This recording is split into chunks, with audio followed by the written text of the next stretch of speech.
My cousin insisted I cater her entire wedding for free, saying, "It'll be great exposure for your business." When I declined, she rolled her eyes. "Fine.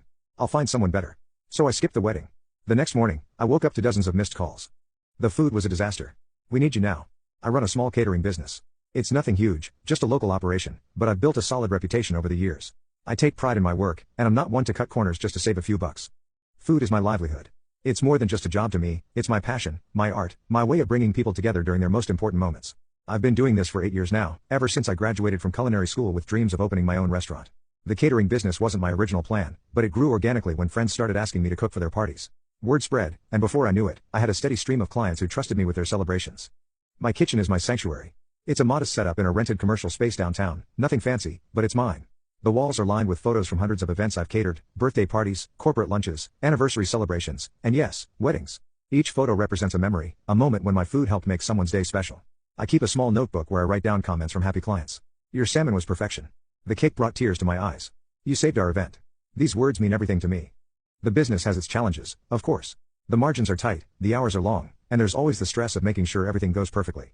I've had my share of disasters, ovens breaking down on event day, suppliers delivering the wrong ingredients, staff calling in sick at the last minute.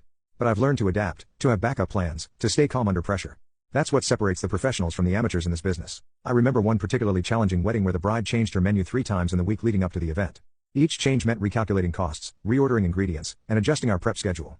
My staff thought I was crazy for accommodating her, but I knew how important this day was to her.